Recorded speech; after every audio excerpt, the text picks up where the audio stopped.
Hello, are you ready to hear more stories about Thomas the Tank Engine and his Friends by Christopher Awdry? These stories are taken from the book Grodon the High-Speed Engine, and the first is called High-Speed Grodon. Donald was excited. "The diesels at yon works," he announced, "say that on the other railway there are things called high-speed trains.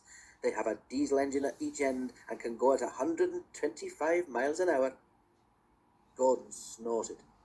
"An engine at each end," he said scornfully. "There's only one of me, but I bet I can go as fast as those smelly boxes on wheels.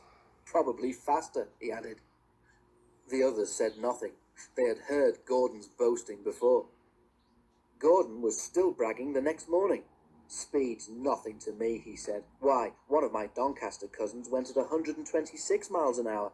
I'll show these diesels a thing or two. Just you wait and see." He puffed grandly towards the station. Grodon normally pulled the express, though Henry, James, or Bear helped if Grodon was ill or away.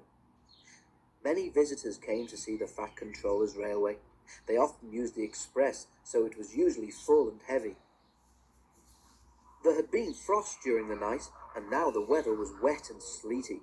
Sleet settled on the rails, making an icy film across their surface.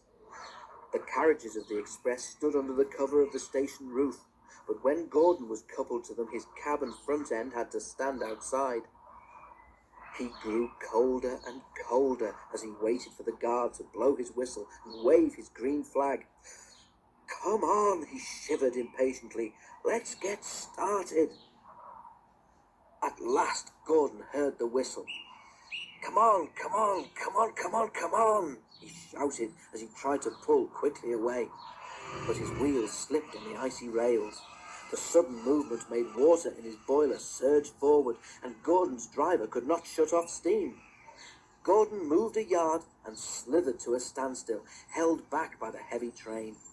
His wheels spun furiously, but neither Grodon nor his train budged an inch. "Help! Help!" wailed Grodon despairingly, but nobody could.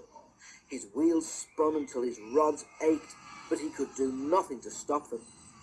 His driver tried every trick he knew.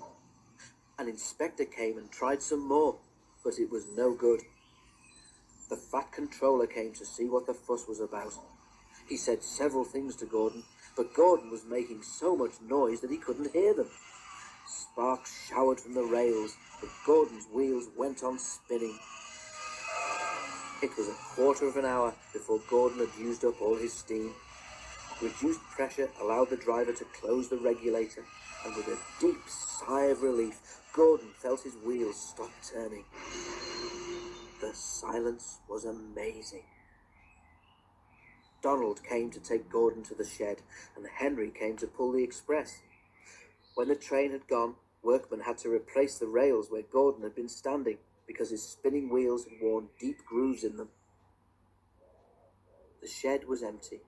Donald tactfully remembered another job and left Grodon on his own.